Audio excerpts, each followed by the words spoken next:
Hello दोस्तों, intermittent fasting weight loss करने का, डायबिटीज़ कंट्रोल करने का, बहुत सारी बीमारियों से बचने का, चाहे हार्ट की बीमारी हो, फैटी लिवर की बीमारी हो, ब्रेन से रिलेटेड बहुत सारी बीमारी हो, इनसे बचने का बहुत अच्छा तरीका है। लेकिन जब कभी भी डायबिटिक पेशेंट्स में आप इंटरमिटेंट फास्टिंग प्लान करते हो तो आप उनको एटलीस्ट शुरुआती पीरियड में बहुत लॉन्ग ड्यूरेशन फास्टिंग के लिए एडवाइस नहीं करते हो। क्या है इसके कारण, आज जानने का प्रयास करेंगे और क्यों ये बहुत ज़रूरी है डायबिटिक पेशेंट्स में इंटरमिटेंट फास्टिंग को प्लान करने के लिए। आज इस बात को डिस्कस करेंगे। आज का टॉपिक डायबिटिक पेशेंट्स के लिए बहुत ज़्यादा इंपॉर्टेंट है, जिनको अपनी डायबिटीज़ रिवर्स करना है, और फास्टिंग प्लान करने वाले पेशेंट्स के लिए बहुत इंपॉर्टेंट है जो इंटरमिटेंट फास्टिंग डायबिटीज़ होते हुए प्लान करना चाह रहे हैं। ये टॉपिक उन सभी लोगों के लिए बहुत ज़्यादा इंपॉर्टेंट है। इसके अलावा यदि किसी व्यक्ति को कोई और बीमारी के लिए फास्टिंग करना है और साथ में डायबिटीज़ है तो भी ये टॉपिक आपके लिए बहुत ज़रूरी है, इसलिए इसे एंड तक देखिएगा।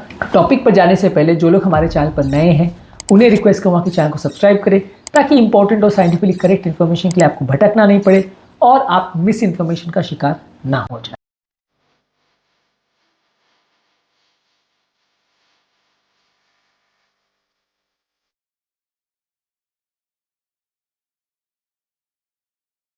सबसे पहले और इम्पोर्टेंट चीज़ ये कि यदि किसी व्यक्ति को आप इंटरमिटेंट फास्टिंग प्लान करते हो और अगर व्यक्ति डायबिटिक है तो उसमें सबसे बड़ा रिस्क होता है हाइपोग्लाइसीमिया, यानी शुगर वैल्यूज़ के बहुत ज़्यादा कम हो जाने का। हाइपोग्लाइसीमिया बाय डेफिनेशन तब बोला जाता है जब शुगर का किसी का वैल्यू 70 मिलीग्राम्स पर डेसीलीटर से कम हो जाए और उसको अगर हाइपोग्लाइसीमिया यानी लो शुगर के सिम्टम्स अगर आने चालू हो जाए तो उसे हाइपोग्लाइसीमिया मानते हैं। इसमें घबराहट, बेचैनी होना, भूख ज़्यादा लगना, चक्कर आना, पसीना होना, धड़कन बढ़ना, इस तरह के सिम्टम्स हो सकते हैं। कभी कभार आदमी अनकॉन्शियस भी हो सकता है।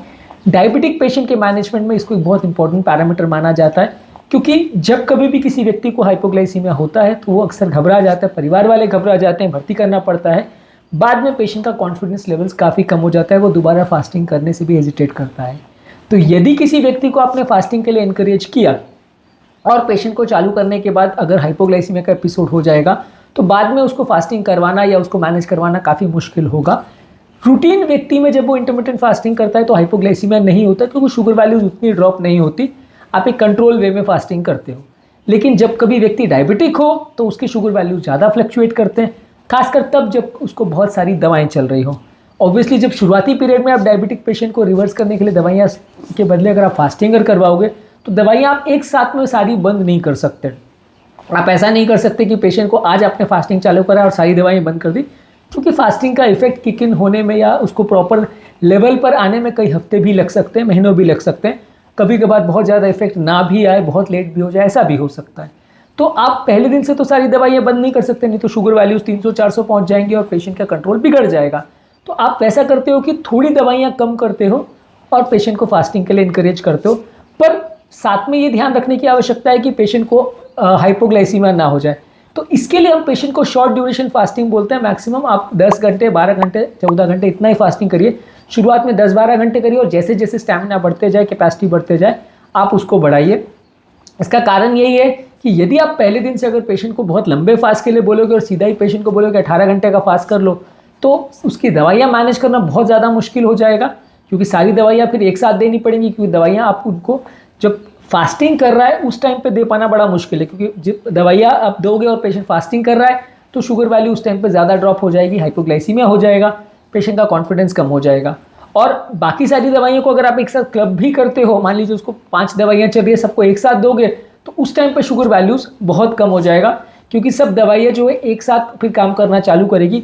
और हर दवाई में एक क्रेस्ट और एक ट्रफ फिनोमेना होता है, यानी कि एक पीक एक्शन होता है और फिर एक्शन कम होते जाता है। तो जब सारी दवाइयों को आप पास पास में 1-8 घंटे के गैप में अगर दे दोगे तो खाने के साथ जो उसका सिंक्रोनी होना चाहिए कि खाने के बाद जैसे शुगर बढ़े तो दवाई का एक्शन भी बढ़े, जैसे शुगर कम हो तो दवाई का एक्शन भी कम हो, वो बिल्कुल मेंटेन नहीं हो पाएगा। और हाँ, आपका शुगर वैल्यू जब ज़्यादा होगा तो दवाई का एक्शन कम होगा, जब शुगर वैल्यूज़ कम होगा तो दवाई का एक्शन ज़्यादा होगा, जिससे आपको कॉम्प्लिकेशंस होने का या प्रॉब्लम होने का या हाइपोग्लाइसीमिया होने का चांस बहुत बढ़ जाएगा। तो इसीलिए इनिशियल फेज़ में जब आप डायबिटिक पेशेंट्स में इंटरमिटेंट फास्टिंग करवाते हैं तो आप उनको इनकरेज करते हैं कि शॉर्ट ड्यूरेशन यानी 12 घंटे का फास्टिंग करिए, उसमें 2-4 महीने आदत डालिए।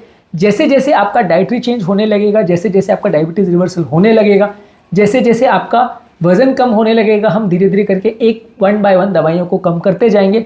उसमें भी जो दवाइयाँ इंसुलिन लेवल्स को बढ़ाती हैं हम पहले उनको कम करते हैं, बाकी जो दवाइयाँ उतना हाइपोग्लाइसीमिया नहीं करती हैं उनको हम लास्ट तक चलने देते हैं, वो दवाइयों को कंपेरेटिव जो इंसुलिन रेजिस्टेंस पर वर्क करती हैं उनको हम लॉन्ग टाइम भी चलने दे सकते हैं। पर जो सल्फोलाइनयूरियाज है जो इंसुलिन बढ़ाती है, या इंसुलिन ही अगर पेशेंट ले रहा है तो सबसे पहले हम उनको कट डाउन करने की कोशिश करते हैं। तो ये चीज़ इसलिए ज़रूरी है कि अगर पेशेंट बहुत लॉन्ग ड्यूरेशन फास्टिंग करेगा तो मैनेज नहीं हो पाएगा, आप दवाइयों को कट डाउन नहीं कर पाओगे और पेशेंट का शुगर कंट्रोल करना बहुत ज़्यादा मुश्किल हो जाएगा। प्रॉब्लम्स होने का चांस, साइड इफेक्ट्स होने का चांस, हाइपोग्लाइसीमिया होने का चांस काफ़ी ज़्यादा होगा। इसलिए हम इसको इनकरेज करते हैं कि पहले आप 12-13 घंटे से करिए, उसके बाद धीरे धीरे करके उसको बढ़ाइए। अगला पॉइंट बहुत ज़्यादा इंपॉर्टेंट है कि इस तरह के पेशेंट में उनके ब्लड शुगर वैल्यूज़ को मैनेज करना काफ़ी ईजी होता है, क्योंकि इसमें क्या होता है कि जब आप बहुत लॉन्ग ड्यूरेशन फास्टिंग करते हो तो जब फास्टिंग कर रहा है उस समय शुगर वैल्यूज़ कम हो जाते हैं। जब खाना खाना चालू हुआ उस समय आपने दवाई लिया तो दवाई का इफेक्ट आया नहीं आया, कैसे आया, शुगर कितना बढ़ रहा है, कितना कम हो रहा है, ये सब चीज़ मैनेज करना बहुत ज़्यादा मुश्किल हो जाता है इनिशियल फेज़ में। एक बार पेशेंट ने फास्टिंग करना चालू कर दिया और दवाई आप कम करना चालू कर देते हो तो बाद में धीरे धीरे करके वो आसान हो जाएगा और आपको मैनेज करना ईजी पड़ेगा। लेकिन शुरुआती पीरियड में आप पेशेंट को 18 और 20 घंटे और 24 घंटे की फास्टिंग नहीं करा सकते, खासकर अगर आप पेशेंट को पूरे दिन की फास्टिंग अगर करा रहे हो। अब अगर पूरे दिन की फास्टिंग आप पेशेंट को करा रहे हो तो क्या आप पूरी दिन की दवाइयाँ बंद कर दोगे और क्या फिर अगले दिन आप डबल डोज दवाई ले लोगे? तो ये सब चीज़ें मैनेज करना बहुत ही मुश्किल पड़ता है। इसलिए ज़्यादातर डायबिटिक पेशेंट को शुरुआती, एटलीस्ट मेरी स्ट्रैटेजी ये रहती है कि शुरुआत 3 से 6 महीना आप उनको 12 घंटे की फास्टिंग कराइए। उसके बाद जैसे जैसे उसका कैपेसिटी बढ़ जाए, दवा कम होते जाए, 13 घंटा 14 घंटा ऐसे आप बढ़ाते जाइए, 1-1 घंटा बढ़ाते जाइए। फिर एक स्टेज ऐसा आएगा जब वो पेशेंट प्रॉपरली सब चीज़ मैनेज कर पाएगा, दवाइयाँ कम होते चली जाएंगी, तो हम इसे 16 और 18 घंटे भी ले जा सकते हैं। पर ये लेट स्टेजेस में होगा और वो भी तब जब पेशेंट अपना टारगेट्स लगभग अचीव करने पे आ जाएगा या पेशेंट अपना शुगर वैल्यूज़ को काफ़ी कम कर लेगा, दवाइयाँ को कम कर लेगा, तभी हम उस लेवल पर पहुँच पाएंगे। पर आप पहले दिन से अगर 16 और 18 और 20 घंटे का स्टार्ट करोगे तो मैनेज करना मुश्किल होगा, खासकर एडवांस डायबिटिक्स में। प्री डायबिटिक में या अर्ली डायबिटिक में उतना फ़र्क नहीं पड़ेगा क्योंकि वहाँ पे उतनी दवाइयाँ नहीं होती हैं, तो वहाँ पे आप अगर 16 घंटे भी करोगे पहले दिन से भी तो उतना मुश्किल नहीं होगा मैनेज करना, क्योंकि वहाँ पेशेंट को एक आध कोई दवा चल रही होती है और वो भी बहुत लो पावर की दवा होती है, तो उसमें फिर इतना फ़र्क नहीं पड़ता। पर जहाँ एडवांस डायबिटीज़ की बात हो रही है कि जहाँ पेशेंट 5-6 दवा पे है, साथ में इंसुलिन पर भी है, बहुत बार इंसुलिन ले रहा है, वहाँ पे आपको स्टार्ट स्लो ही करना पड़ेगा ताकि हाइपोग्लाइसीमिया नहीं हो, शुगर वैल्यूज़ मैनेज करना आसान हो, दवाइयों को मैनेज करना आसान हो। अगला इंपॉर्टेंट पॉइंट ये है कि ओवरऑल पेशेंट का न्यूट्रिशनल स्टेटस भी कॉम्प्रोमाइज़ नहीं होता यदि आप शॉर्ट ड्यूरेशन फास्टिंग करते हो। डायबिटिक पेशेंट में न्यूट्रिशनल इश्यूज़ होना, विटामिन मिनरल्स की डेफिशिएंसी होना, हेल्थ प्रॉब्लम्स होने का चांस थोड़ा ज़्यादा रहता है, क्योंकि ओवरऑल इनका बॉडी का मेटाबॉलिज्म थोड़ा गड़बड़ रहता है बहुत सारे डायबिटिक पेशेंट्स का। तो वैसे पेशेंट में अगर आप शॉर्ट ड्यूरेशन फास्टिंग करके धीरे धीरे बढ़ाएंगे तो पेशेंट क्या खा रहा है, क्या नहीं खा रहा, कितना मात्रा में खा रहा है, उसका विटामिन मिनरल का बैलेंस गड़बड़ तो नहीं हो रहा, ये सारी चीज़ों को आप थोड़ा बेटर वे में मैनेज कर पाओगे अगर आप शॉर्ट ड्यूरेशन करते हो। बाद में उसको बढ़ाते जाओगे तो फिर आप पेशेंट का न्यूट्रिशनल कॉम्प्रोमाइज़ होना कंपैरेटिवली कम कर सकते हो। शुरुआती दिन से यदि आपने पूरे दिन का फास्टिंग करवाना चालू कर दिया तो पेशेंट का न्यूट्रिशनल कॉम्प्रोमाइज़ भी हो सकता है। इसके अलावा आप इनिशियल फेज में शॉर्ट ड्यूरेशन इसलिए कराते हो कि ताकि इंसुलिन रेजिस्टेंस धीरे धीरे करके कम हो जाए। इंसुलिन रेजिस्टेंस को आप राइट फ्रॉम डे वन अगर आपने बहुत लॉन्ग ड्यूरेशन करा और वो बहुत जल्दी ड्रॉप हो गया तो आपको चीज़ें मैनेज करना मुश्किल होगा, दवाइयों के डोजेस मैनेज करना बड़ा मुश्किल होगा। तो आप इसमें थोड़ा सा स्लो प्रोग्रेशन चाहते हैं कि आप 12 घंटे से उसको स्टार्ट कराइए, वो 12 घंटे बॉडी को कोई ग्लूकोज नहीं मिलेगा तो इंसुलिन लेवल्स ड्रॉप होंगे, इंसुलिन रेजिस्टेंस ड्रॉप होगा और जैसे जैसे वो ड्रॉप होते चला जाएगा आप दवाइयों को कम करते चले जाओगे तो पेशेंट का मैनेजमेंट करना ईजी होगा। इंसुलिन सेंसिटिविटी या रेजिस्टेंस को पहले दिन से ही आपने पूरा 24 से 48 घंटे का या 5 दिन का फास्ट करवा दिया पेशेंट को तो लेवल्स बहुत जल्दी ड्रॉप हो जाएंगे, दवाइयों को मैनेज करना बहुत मुश्किल होगा और डॉक्टर को हर 2 दिन 3 दिन में पेशेंट को बुलाना पड़ेगा। अब अपने इंडियन सिनेरियो में एक और प्रॉब्लम ये भी होता है, पेशेंट बार बार फॉलोअप्स के लिए डॉक्टर के पास आना नहीं चाहते। इनफैक्ट मैं भी किसी पेशेंट को बोलता हूँ कि ये स्टार्ट करो और 10-15 दिन में भी आओ तो भी पेशेंट हेजिटेट करते हैं क्योंकि उसमें फाइनेंशियल कंसर्न्स भी आ जाते हैं। तो वैसे पेशेंट को हमको ये इंकरेज करना पड़ता है कि आप घर पर ही चेक करो और अगर गड़बड़ हो तो हमारे पास आओ। फॉरेन कंट्रीज़ में या जहाँ पे इंटरमिटेंट फास्टिंग ये शुगर वैल्यूज़ के लिए करते हैं या डायबिटीज़ रिवर्सल के लिए करते हैं, वहाँ कई बार पेशेंट को डेली भी बुलाया जाता है डेली चेक करने के लिए। पर अपने यहाँ पे अगर हम डेली किसी को बुलाएंगे तो इतना ईजी मैनेज करना नहीं होता, पेशेंट कई बार आना नहीं चाहते हैं, फाइनेंशियल रीजंस भी इसमें होते हैं। तो वैसे पेशेंट्स को आप ये बोलते हो कि आप घर पर चेक करते रहो, एटलीस्ट 15 दिन या 1 महीना में आते रहो ताकि हम मेडिसिन को चेंज कर सकें। तो इसमें क्या है कि आपका अडेप्टेशन करना और दवाइयों को मैनेज करना और ये सारी चीज़ों को ओवरऑल मैनेज करना कंपेरेटिवली ज़्यादा ईजी होगा यदि आप प्रॉपर वे में उसको स्लोली अगर बढ़ाते जाएंगे तो ज़्यादा अच्छे आपको रिजल्ट्स मिलेंगे। आप बहुत हड़बड़ी करने की कोशिश करेंगे और पहले दिन से 5 दिन का फास्ट पे पेशेंट को डाल देंगे तो पेशेंट उसको मैनेज भी नहीं कर पाएगा, शुगर वैल्यूज़ भी बहुत कम होंगी और जब साइड इफेक्ट्स होंगे तो फिर पेशेंट आपके साथ कोऑपरेट भी नहीं करेगा, वो फास्टिंग करना भी नहीं चाहेगा। इसके अलावा short duration fasting diabetic patient का डेली रूटीन को भी गड़बड़ाते नहीं है। कई बार आप अगर लॉन्ग ड्यूरेशन फास्टिंग करते हो तो पेशेंट फिर कई बार बहुत ज़्यादा अगर उसकी एनर्जी कम हो गई शुरुआती दिनों में, कीटोन बॉडीज़ को वो यूज़ नहीं कर पाया तो उसकी एनर्जी इतनी कम हो जाती है कि वो अपना काम नहीं कर पाएगा, तो उसकी डेली रूटीन के साथ एडजस्ट नहीं होगा।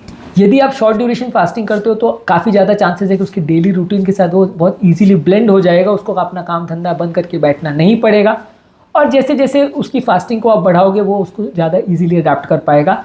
ये सब चीज़ों में क्या है कि कई बार आप अगर बहुत अग्रेसिव फास्टिंग करने जाते हो, पेशेंट बहुत ज़्यादा एनर्जी डिप्राइव्ड हो जाता है, काम नहीं कर पाता है, तो उनका वर्क भी कॉम्प्रोमाइज़ होता है। इसके अलावा शॉर्ट ड्यूरेशन फास्टिंग में कंपैरेटिवली मसल लॉस होने का चांस भी कंपैरेटिवली कम रहता है, न्यूट्रिशनल प्रॉब्लम्स होने का चांस भी कम रहता है। तो पेशेंट अगर फिजिकली एक्टिव रह भी रहा है, अपना सब काम कर भी रहा है, तो भी उसको इतनी दिक्कत नहीं आती यदि वो शॉर्ट ड्यूरेशन फास्टिंग करता है, यानी 12 घंटे की करता है।